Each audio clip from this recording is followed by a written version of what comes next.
نحمده ونصلي على رسوله الكريم اما بعد فقد قال الله تبارك وتعالى كما ورد في سورة الأعراف اعوذ بالله من الشيطان الرجيم بسم الله الرحمن الرحيم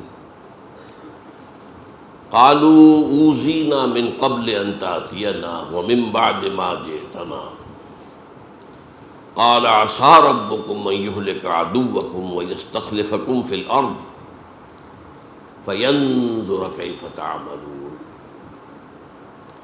فقال عز وجل كما ورد في سورة الأنفال يا أيها الذين آمنوا استجيبوا لله وللرسول إذا دعاكم لما يحييكم واعلموا أن الله يحول بين المرء وقلبه وأنه إليه تحشرون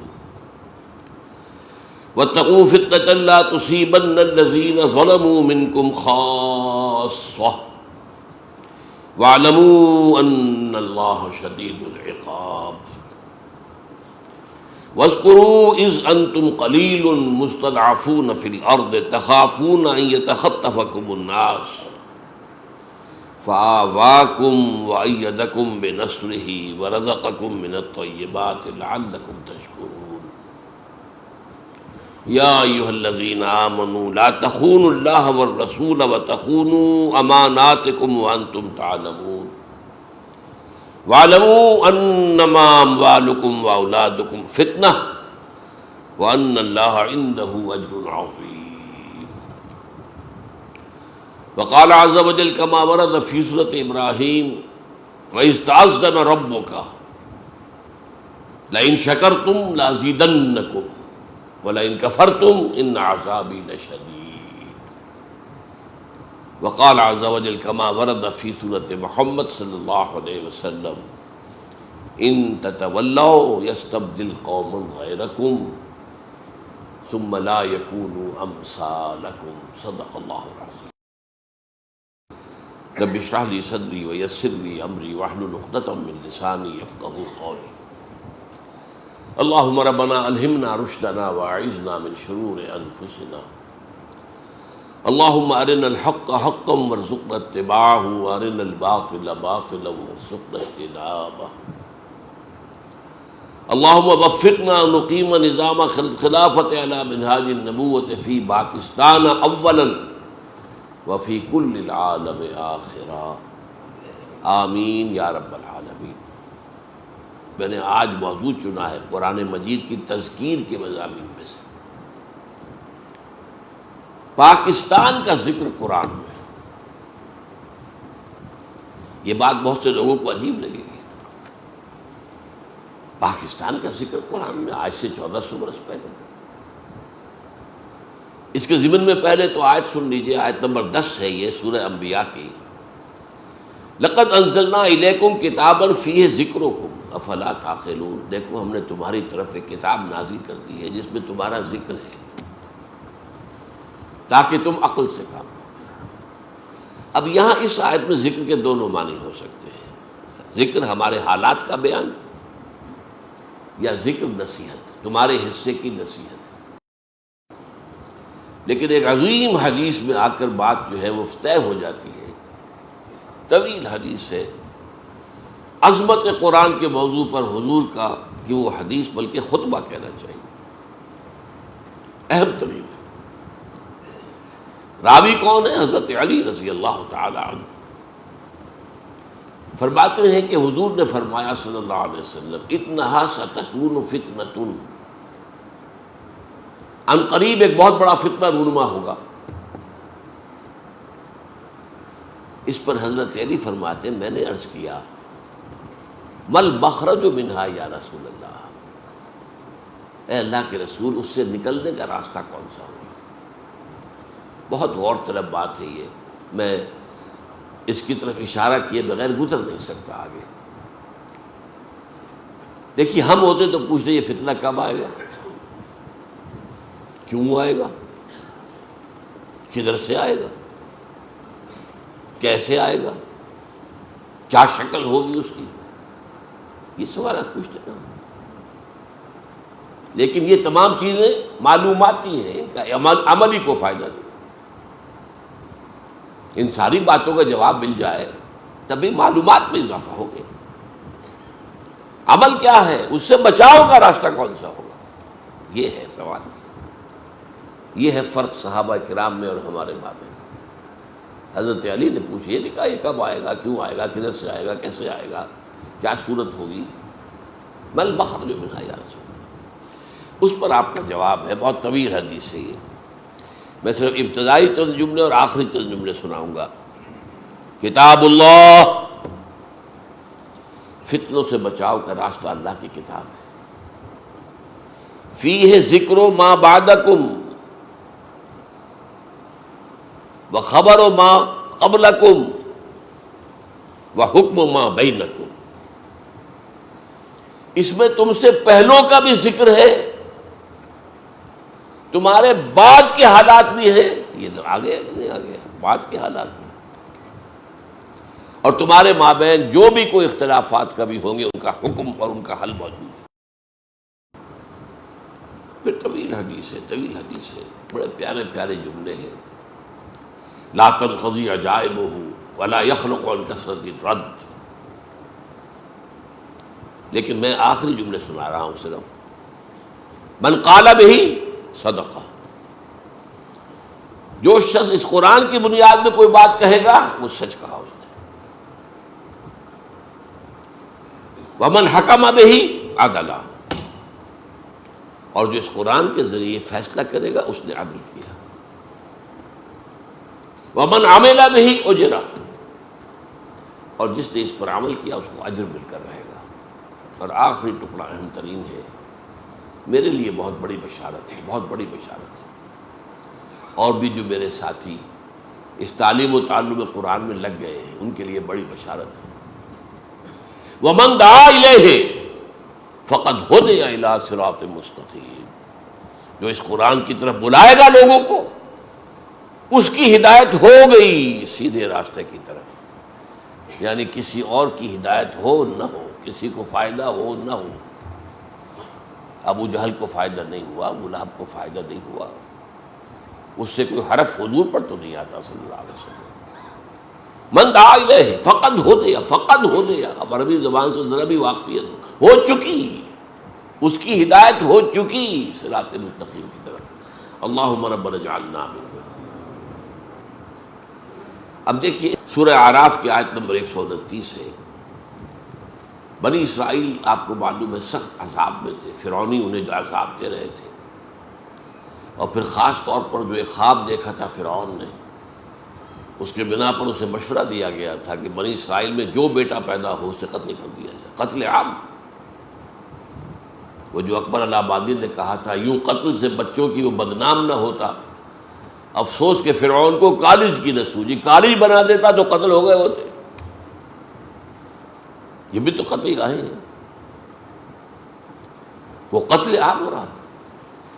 تو بنی اسرائیل نے کہا اے موسیٰ، ہم پر تو آپ کے آنے سے پہلے بھی مصائب تھے اور آپ کے آنے کے بعد بھی، ہماری تقدیر میں تو کوئی فرق واقع نہیں ہوا۔ اس کے جواب میں موسیٰ کا قول نقل ہوا ہے، قال عسى ربكم ان يهلك عدوكم، موسیٰ نے فرمایا علیہ السلام قریب ہے کہ تمہارا رب تمہارے دشمن کو ہلاک کر دے، جیسے کہ کر دیا فرعون اور اس کا لاؤ لشکر غرق کر دیا۔ وَيَسْتَخْلِفَكُمْ فِي الْأَرْضِ، اور تمہیں خلافت دے زمین کی۔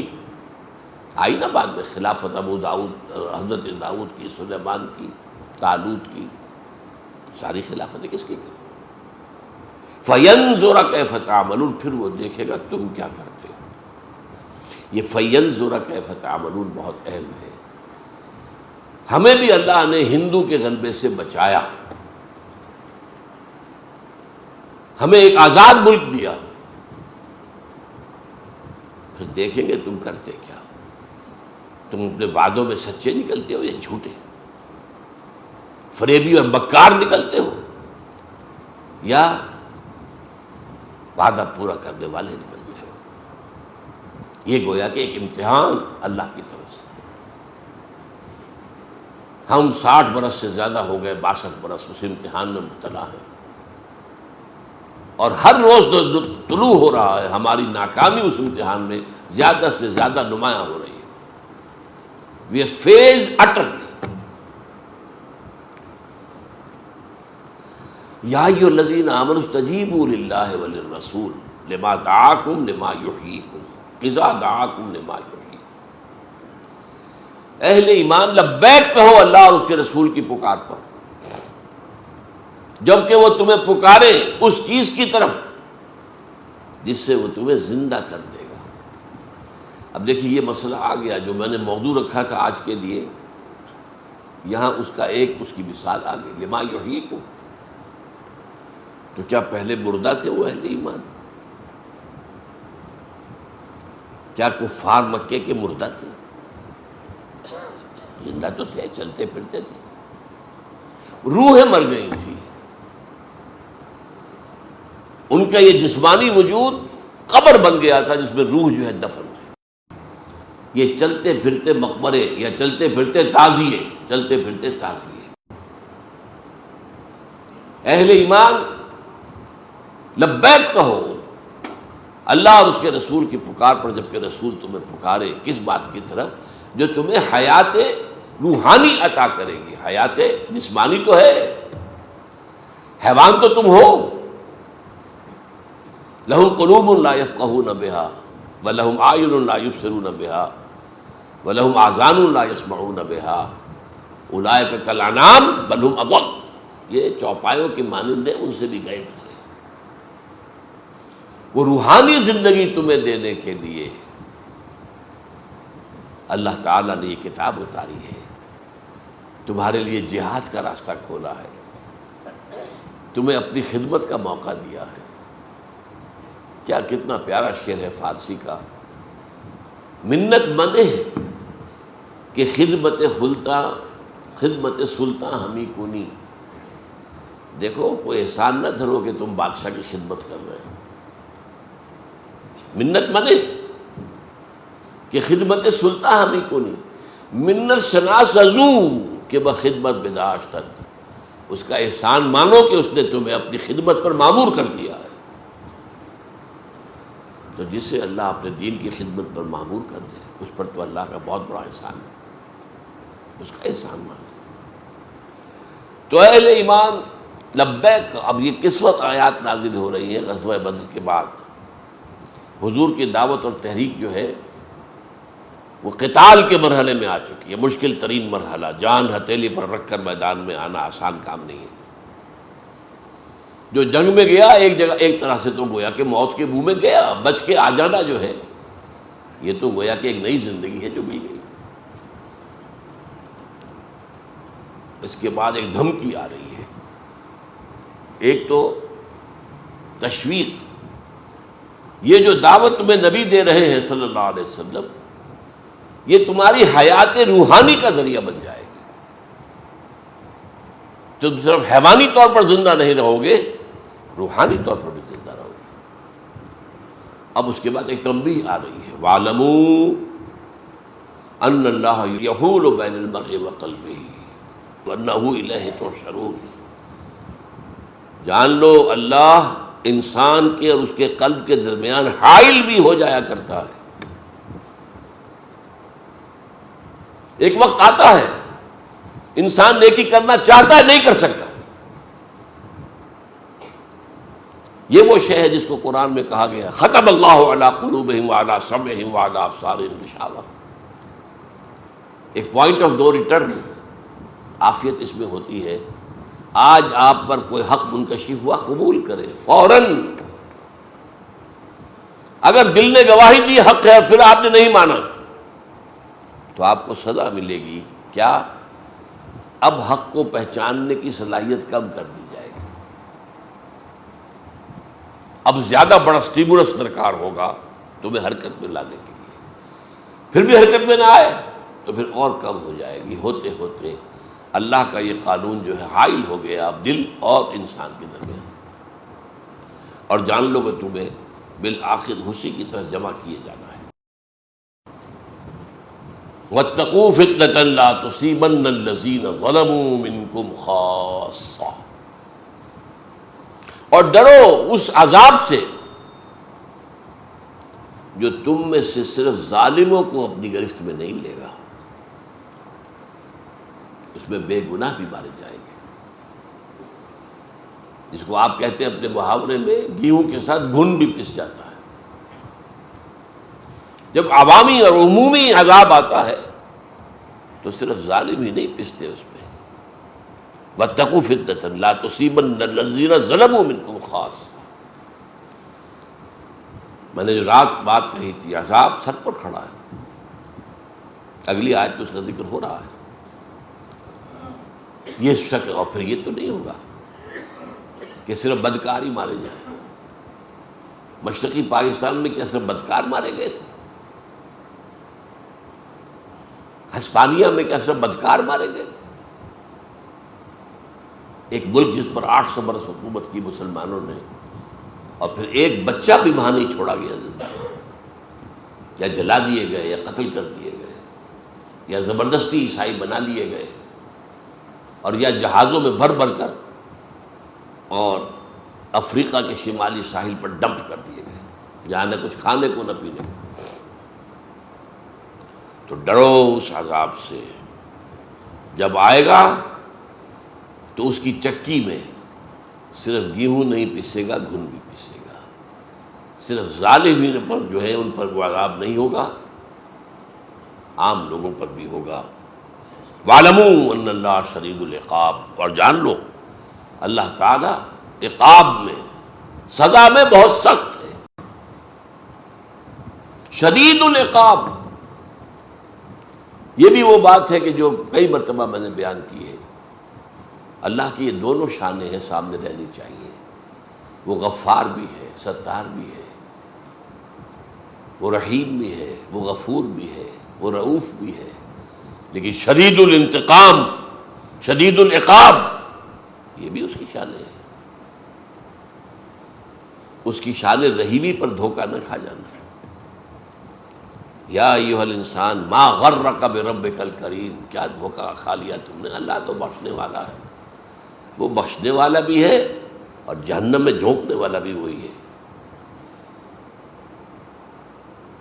اب آئی وہ آیت جو میں نے رات بھی پڑھی تھی، یہ ہے پاکستان کی تاریخ، تحریک پاکستان کی۔ وَاذْكُرُوا إِذْ أَنْتُمْ قَلِيلٌ، یاد کرو ذرا جب تم ہندوستان میں، اب یہ میں ایڈ کر رہا ہوں، اقلیت کو تھی،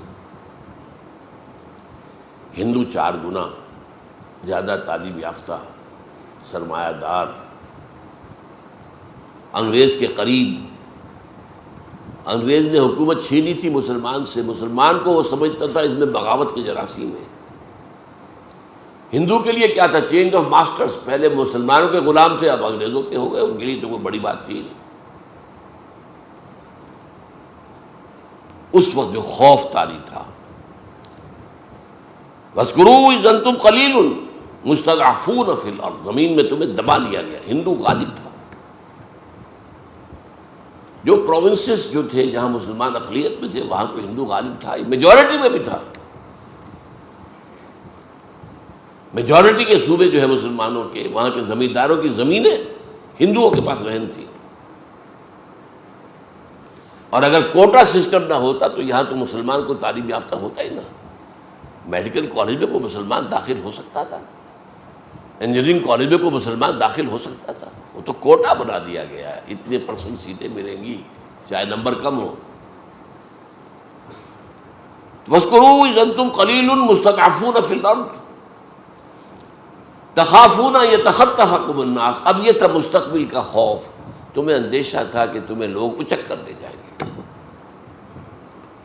ہندو چھا جائے گا، ہندو ایکسپلائٹ کرے گا، ہندو تمہارا مذہب تبدیل کرے گا، ہندو تمہاری زبان ختم کر دے گا، ہندو تمہارا کلچر ختم کر دے گا۔ اس کے عزائم نہایت خوفناک تھے، نہایت خوفناک تھے، نہایت خوفناک تھے۔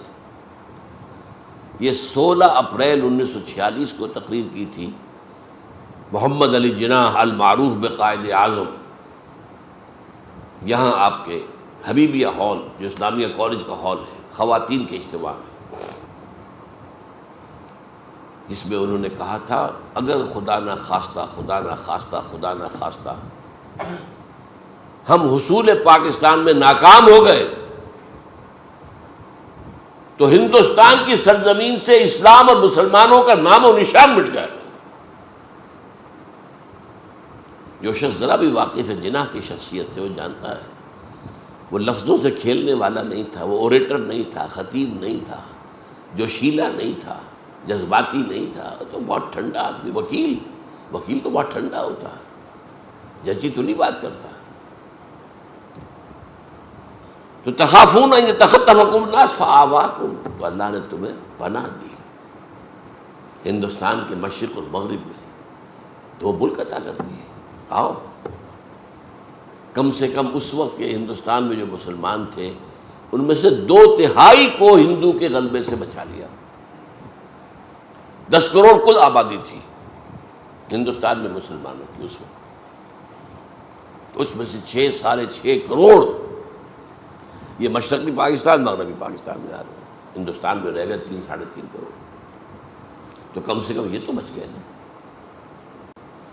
تو ان حالات میں اللہ اپنا احسان گنوا رہا ہے، فآواکم، تمہیں اللہ نے پناہ دی، وَأَيَّدَكُمْ بِنَصْرِهِ، اپنی تائید سے تمہاری نصرت خصوصی فرمائی، وَرَزَقَكُم مِّنَ الطَّيِّبَاتِ، اور کتنی خوشحالی پاکستان کے اولین دور میں آئی ہے، وہ بھی یاد کچھ ہوگی کسی کو، لَعَلَّكُمْ تَشْكُرُونَ، تاکہ تم شکر کرو۔ اگر تم ان نعمتوں کا حق ادا کرو گے ہم اور دیں گے اور دیں گے اور دیں گے۔ میں نے وہ اگلی آیت کون سی پڑھی؟ سورہ ابراہیم کی علیہ الصلوۃ والسلام، وَإِسْتَأْذَنَ رَبُّكُمْ، جبکہ تمہارے رب نے اعلان کر دیا تھا، لَإِن شَكَرْتُمْ لَأَزِيدَنَّكُمْ وَلَئِن كَفَرْتُمْ إِنَّ عَذَابِي لَشَدِيدٌ،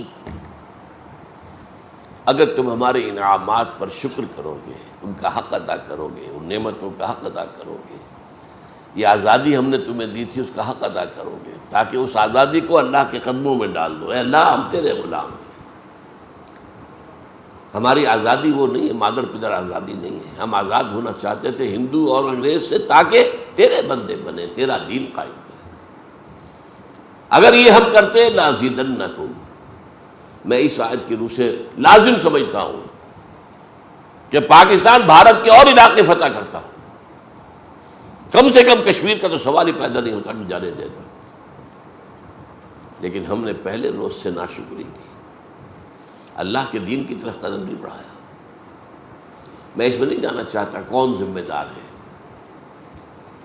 پوری قوم ذمہ دار ہے، البتہ مختلف افراد کی اپنی اپنی جگہ اہمیت ہوتی ہے، اس کے اعتبار سے کسی کی ذمہ داری زیادہ ہے، کسی کی کم ہے، لیکن لعلکم تشکرون نہیں کرو گے تو عذاب۔ اللہ نے 25 برس قمری اعتبار سے 25 برس مہلت دی،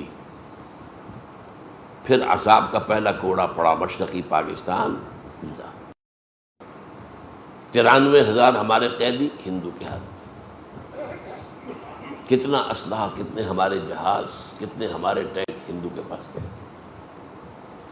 ہمارا مورال زمین پر پاتال میں، ہندو کا مورال آسمان پر۔ زیادہ سے زیادہ 6 دن کی مار تھا مغربی پاکستان بھارت کے لیے، اب وہ تو اللہ کی مرضی تھی، نکسن کے دل میں بانٹ ڈالی۔ حدیث میں آیا ہے تمام انسانوں کے دل اللہ کی 2 انگلیوں کے مابین ہے، جدھر چاہتا ہے پھیر دیتا ہے۔ نکسن، اندرا گاندھی مرتے دم تک شکایت کرتی رہی، pro Pakistan tilt of Nixon administration. اس نے کوسیجن سے بات کی ہاٹ لائن پر، بند کرواؤ جنگ، اور کوسیجن نے حکم دیا اندرا گاندھی کو یونیلیٹرل سیز فائر، یک طرفہ جنگ بندی بھارت نے اعلان کیا، ورنہ ہمارا سیالکوٹ سیکٹر ٹوٹ چکا تھا، بڑھ رہا تھا بھارت، راجستھان سیکٹر ٹوٹ چکا تھا، بھارت تیزی سے بڑھ رہا تھا۔ لے دے کے جنرل ٹکا خان موجود تھے صرف، اور یہ سلیمان کی میں ٹاسک فورس لے کر بیٹھے ہوئے تھے، صرف ایئر فورس ہماری پیرالائز کر دی تھی بھارت نے، جبکہ 1965 کی جنگ ہم نے ایئر فورس کی وجہ سے جیتی تھی، لیکن 71 میں آ کر روس نے ان سے ایسے ہیلی کاپٹر دے دیے تھے جن کے اندر کہ وہ ایواکس لگے ہوئے تھے، ذرا سا بھی ہمارا جہاز حرکت کرتا تھا انہیں پتہ چل جاتا تھا. اور ہماری بیچاری کیا، ہماری نیوی ہے ہی کیا، بھارت کے مقابلے تو کوئی حیثیت ہے ہی نہیں اس کی. ہماری بیچاری نیوی اس کو آ کر وہ کیماڑی میں مار کر گئے ہیں، یہ بھی یاد ہے کہ نہیں؟ بہرحال یہ پہلا کوڑا تھا کہ دوسرا اور بڑا کوڑا تنا ہوا ہے. یہ دوسری بات ہے، معجزہ ہو جائے، اللہ اس قوم کے دلوں کو بدل دے، جس میں توبہ، حقیقی توبہ پیدا ہو جائے، اللہ کی طرف رجوع پیدا ہو جائے، خشوع اور خضوع ہو جائے، ایک عوامی سطح پر عزم مصمم پیدا ہو جائے. اسلام کے لیے جینا ہے، اسلام کے لیے مرنا ہے، اور تن من دھن اسلام پر نچھاور کر دینا ہے. کوئی عجب نہیں، قوم یونس پر بھی عذاب کے آثار آ چکے تھے، اس کے بعد توبہ کی قوم نے تو اللہ نے عذاب واپس لے لیا. یہ ایک ہی مرتبہ ہوا، تاریخ میں ہوا ہے. اس کا بھی ایک خاص سبب تھا، وہ میں بیان نہیں کر سکتا اس وقت. آگے چلیے، کس قدر پیارے الفاظ ہیں یہ. یا ایھا الذین آمنوا لا تخونوا اللہ والرسول. دیکھو اے مسلمانوں، اللہ اور اس کے رسول سے خیانت مت کرو. یہ امانت ہے اللہ اور اس کے رسول کی تمہارے پاس. تم نے دعائیں مانگ مانگ کر یہ ملک لیا تھا، اب اس کے اندر اپنی منمانی چلاؤ گے بجائے اللہ کے حکم کے، اپنی قانون سازی کرو گے بجائے شریعت کی تنفیذ کے. اس سے بڑی خیانت کیا ہوگی؟ یا ایھا الذین آمنوا لا تخونوا اللہ والرسول وتخونوا اماناتکم. آپس میں بھی ایک دوسرے کی امانتوں میں خیانت نہ کرو. سب سے بڑی جو ہے امانت وہ یہ پاکستان ہے تمہارے پاس اللہ کا. وانتم تعلمون، جانتے بوجھتے ایسا نہ کرو. واعلموا انما اموالکم واولادکم فتنہ،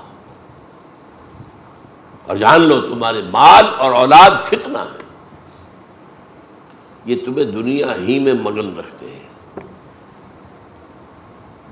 کافر کی یہ پہچان کہ آفاق میں گم ہے، فکر معاش ہے، اولاد کی تعلیم بہتر سے بہتر ہو جائے. 10,000 20,000 فیس دینی پڑے کوئی بات نہیں، کہیں سے لے لیں گے، ڈاکہ مار لیں گے، رشوتیں لے لیں گے، غبن کر لیں گے. مال اور اولاد فتنہ ہے، یہی تمہیں روکے ہوئے ہیں، یہی تو تمہاری دامن تھامے ہوئے ہیں، اللہ کی راہ میں بڑھنے نہیں دیتے. مال، ایک بیڑی یہ پاؤں پہ پڑی ہوئی ہے مال کی، اور دوسری بیڑی جو ہے وہ اولاد کی ہے. وَاعْلَمُوا أَنَّمَا أَمْوَالُكُمْ وَأَوْلَادُكُمْ فِتْنَةٌ. ان بیڑیوں سے اپنے آپ کو آزاد کراؤ، ہتھ کڑیوں سے اپنے آپ کو آزاد کراؤ. ٹھیک ہے، ان کا حق ایک حد تک، مناسب حد تک ادا کرو، انہی کے نہ ہو کر رہ جاؤ. وَاعْلَمُوا أَنَّمَا أَمْوَالُكُمْ وَأَوْلَادُكُمْ فِتْنَةٌ وَاللَّهُ عِندَهُ أَجْرٌ عَظِيمٌ. اور دیکھ لو، اجر تو اللہ ہی کے پاس ہے. اولاد تمہیں کیا اجر دے دے گی؟ تم نے اپنے آپ کو کھپا دیا اولاد میں، پوری جسم و جان کی قوتیں پیسہ کمانے پر پیسہ لگا دیا اولاد پر، اور یا مکانوں پر اور بلڈنگوں پر. ان میں سے کون سی چیز ہے جو تمہیں کو بدلہ دے سکے گی؟ یہی اولاد جوان ہو کر سینہ تان کر کھڑی ہو جاتی ہے. نہیں جی، آپ تو دقیانوسی آدمی ہیں، آپ تو پرانے دور کے آدمی ہیں، میں آپ کی بات نہیں مان سکتا. اس کا سینے پر سانپ لوٹتا ہے، یہ میرا بیٹا بول رہا، یہ وہ ہے جسے میں سمجھا تھا یہ میں ہی ہوں، یہ میرے وجود کا تسلسل ہے، اور یہ آج اس طرح کھڑے ہو کر سینہ تان کر اور مجھ سے بات کر رہا. باقی تو آپ کو معلوم ہے، والدین کو قتل بھی کر دیتے ہیں جائیداد کے لیے، کوئی جھگڑے کے لیے، کوئی اور ہو گیا. یہ سارا کچھ ہو رہا ہے تمہیں.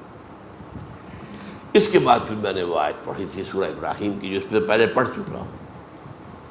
اللہ کا قانون یہ ہے، وہ کسی پر نعمت دیتا ہے تو اگر اس کا حق ادا کرے تو اور دیتا ہے، اور دیتا ہے، اور دیتا ہے، اور اگر کفران نعمت کرے، کفران نعمت، تو میرا عذاب بھی شدید ہے۔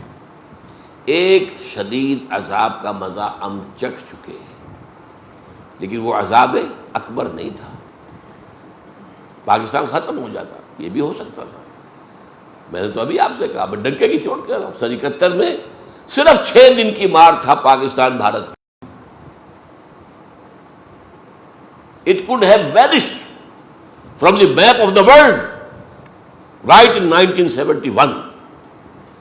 یہ اللہ نے مزید مہلت دی ہے، مزید مہلت دی، مزید مہلت دی۔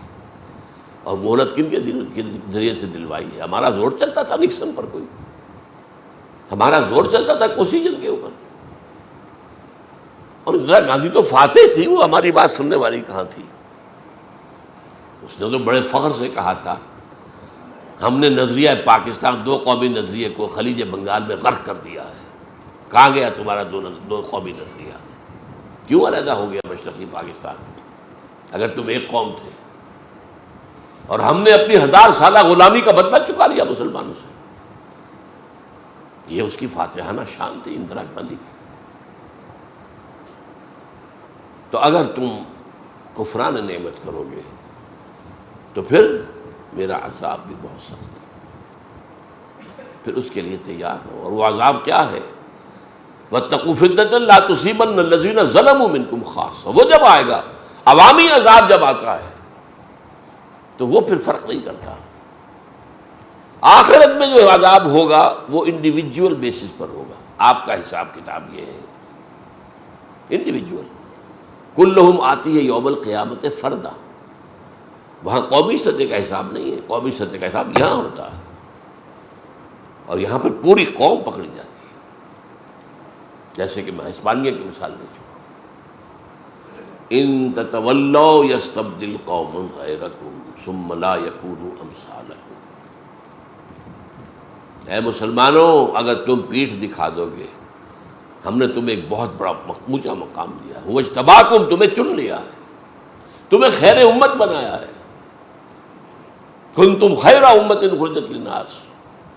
اب اس کی اگر ذمہ داریوں کو ادا نہیں کرو گے، پیٹھ موڑ لو گے، تو تمہیں ہٹائیں گے، کسی اور قوم کو لے آئیں گے۔ ہمارا کام تو ہونا ہے، ہم محتاج نہیں ہیں تمہارے۔ اس پر میں نے آخری بات رات کہی تھی، یہ بھی ہو سکتا ہے کہ اللہ نے جو موقع ہمیں دیا تھا، اقبال کے 2 خوابوں میں سے ایک خواب، اللہ ہمیں اس میں سے نکال باہر کرے اور صرف افغانستان کے ذریعے سے وہ کام کرا دے۔ احادیث میں بھی ذکر ہے خراسان کا، اور ٹوائنبی کے حوالے سے میں ذکر کر چکا ہوں رات کی تقریب میں، کہ اس نے کہا تھا افغانستان وہ ملک ہے جس میں صحیح بنیادی اسلامی تہذیب موجود ہے، اور وہیں سے اسلامی تہذیب کی ریسرجنس ہوگی۔ اب دیکھیے یہ کلیش آف سویلائزیشن، ہنٹنگٹن کی کتاب، کہ تہذیبوں کے تصادم میں یہ کہہ رہا ہے، اور یہ کب کا کہا؟ وہ 1930 میں ٹوائنبی نے کہا ہے، افغانستان میں بنیادی اسلامی تہذیب موجود ہے، اور یہیں سے عالمی سطح پر تہذیب اسلامی کا احیاء ہوگا۔ اور یہ بھی ہو سکتا ہے، یہ تلخ ترین بات جو میں کہہ رہا ہوں، ہمارے لاکھوں قتل ہوں، پاکستان کا نام و نشان مٹ جائے، بھارت ہم پر قابض ہو جائے، اور پھر بھارت مسلمان ہو جائے، ہو سکتا ہے۔ یہ ہوا ہے ایک مرتبہ، کوئی مانے گا؟ تاتاریوں کے ہاتھوں 95 لاکھ انسان، بلکہ میرے نزدیک تو کروڑوں کے اندر تعداد ہے، وہ قتل ہوئے تاتاریوں کے ہاتھ۔ یہ 12ویں اور 13ویں صدی عیسوی کے اندر، جبکہ خلافت بنو عباس کا خاتمہ ہوا ہے، اور 1258 میں فال آف بغداد، آخری خلیفہ مستعصم باللہ کو محل سے نکالا تاتاریوں نے، ایک جانور کی کھال میں لپیٹا، سڑک پر ڈال دیا اور گھوڑے دوڑا دیے۔ یہ تھا ان تتولوا یستبدل قوما غیرکم، اے عربو تم نے ہمیں بہت اونچا مقام ہم نے دیا ہے، لیکن ہم تمہارے محتاج نہیں ہیں، تم اگر پیٹھ دکھا دو گے تمہیں ہٹائیں گے، کسی اور کو نہیں آئے، اور لائے بھی کس کو؟ جن کے ہاتھوں کروڑ کے قریب مسلمان قتل ہو چکے۔ یہ ساری پھر جو عظیم سلطنتیں بنی سب تاتاری تھے، مختلف قبیلے ہیں ان کے۔ یہ مغل کون تھے؟ یہ ترکان تیموری کہلاتے ہیں، ترکان صفوی ایران میں۔ بدقسمتی سے انہوں نے شیعت اختیار کر کے ایک نیگیٹو رول اختیار کر لیا اسلامی تاریخ کے اندر۔ ترکان سلجوقی مڈل ایسٹ میں، ترکان عثمانی، دی گریٹ آٹومان امپائر، یہ سب ترکوں کی زیر قیادت تھا۔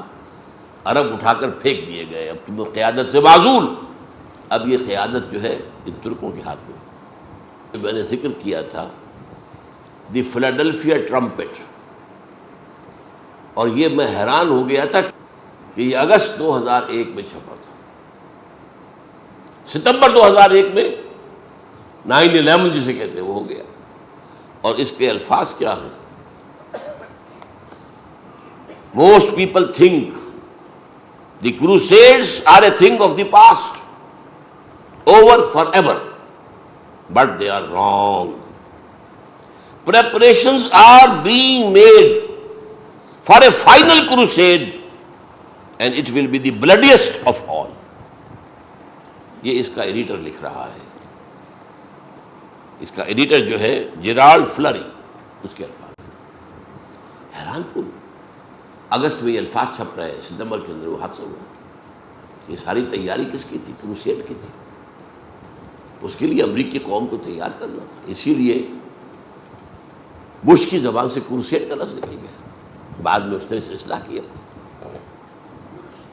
بہرحال ایک بات جان لیں کہ یہ رسالہ جو ہے یہ پروٹیسٹنٹس کا ہے۔ جو دو فرقے بڑے ہیں عیسائیوں کی، کیتھولکس اور پروٹیسٹنٹس۔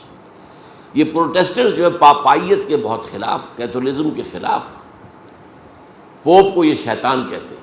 ان کا کہنا یہ ہے کہ یہ جو یورپین یونین بنی ہے یہ پرانی ہولی رومن امپائر کو تازہ کیا گیا ہے، تاکہ اس کے ذریعے سے مڈل ایسٹ کے اندر ایک رومن کیتھولک حکومت قائم ہو، فلسطین میں عیسائی حکومت قائم ہو۔ جیسے ایسٹ تیمور میں آپ کو معلوم ہے رومن کیتھولک حکومت قائم ہوئی، انڈونیشیا کا ایک جزیرہ تقسیم کرایا گیا اور رومن کیتھولک حکومت۔ تو یہ اس کے لیے کروسیڈ کی تیاریاں ہو رہی ہیں۔ یہ یونائٹڈ یورپ کیوں بنا ہے، اور یہ نیٹو اب بھی کیوں ایکٹیو ہے، کس لیے؟ تو ایک بات تو مجھے یہ عرض کرنی تھی آپ سے۔ دوسری بات جو میں نے عرض کی تھی کہ یہودیوں نے جن ریشہ دوانیوں کے ذریعے سے عالم عیسائیت کو فتح کیا، یہ تو آپ دعا کریں کہ میں اس کو تحریر میں لے آؤں، اور یہ مضمون جو ہے بہت انفارمیٹیو ہے، بہت ضروری ہے، اور خاص طور پر تفسیر قرآن کے بھی ایک مسئلے سے بحث کرتا ہے کہ دو آیات میں بظاہر ایک لطیف سا تضاد ہے، اس کو کیسے حل کریں۔ لیکن اب میں آپ کو بتاتا ہوں، ان کی ذرا ہوشیاری دیکھیے۔ ایک طرف یہ عالم عیسائیت کو اپنے شکنجے میں لے رہے ہیں، دوسری طرف پوری دنیا کے اندر بھی ایک گھیرا ڈال رہے ہیں۔ وہ کیا ہے؟ 1776 میں انہوں نے بنایا آرڈر آف ایلومیناٹی۔ ایلومیناٹی روشن خیال لوگوں کی ایک انجمن، اور کیا کرتے تھے؟ پوری دنیا سے ذہین ترین لوگوں کو اسکالرشپ دے کر امریکہ بلاتے تھے۔ یہ روڈز اسکالرشپ مل رہا ہے، اور جو آدمی خوشی سے، جو آپ اپنے آپے میں نہیں سما رہا، مجھے وظیفہ مل گیا، وظیفہ مل گیا، وظیفہ مل گیا، امریکہ جاؤں گا، امریکہ جاؤں گا، تعلیم حاصل کروں گا، پوری دنیا سے مختلف فاؤنڈیشنز، ذہین ترین، ظاہر بات ہے کہ اس میں پھر چناؤ کرتے تھے، ذہین ترین لوگوں کو لے لینا، انہیں وہاں رکھ کر برین واشنگ کریں۔ نمبر 2، ان کے سکینڈلز کھڑے کریں، سیکس سکینڈلز، ان کی فائلیں اپنے پاس تیار رکھیں۔ وہ لوگ جب واپس جائیں اپنے ملکوں میں تو اہم پوزیشن میں جائیں گے، پھر ہمارے اعلی کار ہوں گے، اور ہماری بات ماننے سے انکار کریں گے تو ہم بتا دیں گے دیکھو تمہارا یہ سیکس اسکینڈل ہمارے پاس ہے، ہم تمہارے ملک میں اس کو عام کر دیں گے، تمہاری چودراہٹ، تمہاری قیادت سب ختم ہو جائے گی۔ یہ کہلاتا ہے آرڈر آف ایلومیناٹی 1776، اور اس کے تحت دوسری آرگنائزیشن انہوں نے بنائی فری میسن، اس کے تحت بھی ذہین لوگوں کو، ایلیٹ طبقہ جو ہے تمام ممالک میں انہیں فری میسن کے اندر لا کر، اور وہ یہودیت کے اعلی کار بنے۔ مصطفیٰ کمال سب سے بڑا فری میسن تھا جس نے خلافت کا خاتمہ کیا۔ چاک کر دی ترک ناداں نے خلافت کی قبا، سادگی اپنوں کی دیکھ اوروں کی عیاری بھی دیکھ۔ یہ یہودیوں نے خلافت ختم کروائی۔ کیوں؟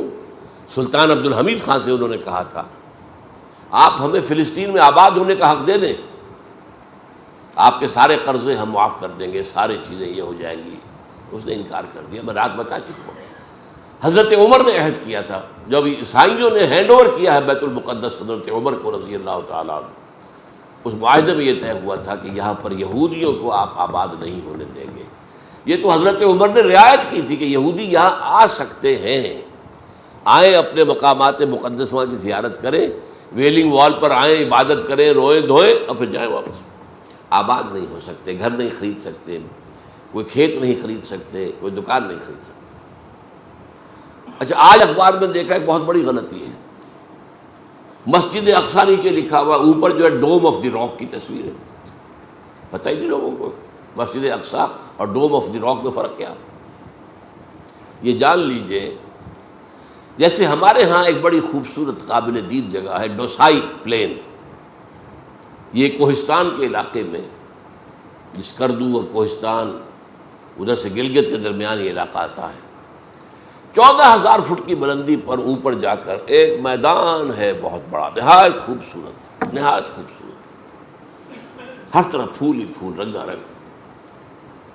اسی طرح یہ یروشلم میں ایک پہاڑی تھی، ٹیمپل ماؤنٹ، ماؤنٹ پہاڑی کو کہتے ہیں، اس کے اوپر ایک مستطیل کی شکل کے اندر میدان تھا، مستطیل شمالاً جنوباً۔ اس میں حضرت سلیمان نے مسجد اقصیٰ بنائی تھی۔ وہ ایک دفعہ 587 قبل مسیح میں گری، پھر 70 عیسوی میں گری، آج تک گری ہوئی۔ بعد میں وہاں پر یہ دو چیزیں ہیں مسلمانوں کے عہد حکومت میں وہاں پر بلڈ ہوئی ہیں۔ ایک تو یہ ڈوم جو ہے، یہ کیا ہے اصل میں؟ آپ کو معلوم ہے حضور کا جو سفر تھا معراج کا، اس کے دو حصے تھے، مسجد حرام سے مسجد اقصیٰ تک زمینی سفر، مسجد اقصیٰ سے پھر آسمان۔ تو آسمانی سفر جو شروع ہوا تھا وہ ایک چٹان ہے، صخرہ، صخرہ چٹان کو کہتے ہیں، چٹان پر سے حضور کا براق لے کر اڑایا۔ اس چٹان کے اوپر پھر جو خلیفہ عبد الملک بن مروان تھا بنو امیہ کا، یہ بہت بڑا بادشاہ گزرا ہے، اور آج کی تاریخ میں اس کا پیرلل جو ہے عربوں میں ملک عبدالعزیز آل سعود ہے، اس کے بھی 4-5 بیٹے، ایک کے بعد دوسرا، دوسرا تیسرا چوتھا پانچواں جو ہے وہ بادشاہ بنے ہیں۔ سعود آیا ہے، پھر فیصل آیا ہے، پھر خالد آیا ہے، پھر اور آئے ہیں، پھر فہد آیا ہے، پھر سب کے سب بیٹے ایک باپ کے بیٹے۔ اسی طرح یہ جو ہے عبد الملک بن مروان کے بھی 4-5 بیٹے جو ہے خلیفہ بنے ہیں بنو امیہ کے۔ اس نے یہ ڈوم بنا دیا ہے، اور اس کے اوپر جو ہے سونے کی پتلی چڑھی ہوئی ہے۔ یہ آج سے کوئی 30-40 سال پہلے شاہ حسین جو تھا شرق اردن کا، اس نے اس پر یہ سونے کی پتلی چڑھوائی ہے۔ اب مجھے یاد نہیں ہے 30 من یا 30 ٹن سونا اس میں لگا ہے، اور اسرائیل کے اخبارات نے لکھا تھا یہ سونا ہمارے کام آئے گا جب ہم اسے ڈیمولش کر کے اور اپنا ٹیمپل بنائیں گے، تو یہ سونا ہمارے کام آئے گا۔ یہ آج بھی مجھے یاد ہے، آج بھی یاد ہے۔ بہرحال مسجد اقصیٰ اس کے جنوب میں ہے۔ یہ جو تصویر ہے، جو بڑا ڈوم ہے ادھر، یہ شمال کی جانب مستطیل کے، یہ ہے ڈوم آف دی راک، یہ مسجد اقصیٰ نہیں ہے۔ البتہ جنوب کی جانب چھوٹا ایک نظر آ رہا ہے ڈوم، یہ ہے مسجد اقصیٰ۔ تو ان دونوں میں جو ہے وہ بھی فرق جو ہے کرنا چاہیے۔ اقول قولی ھذا واستغفر اللہ لی ولکم ولسائر المسلمین والمسلمات۔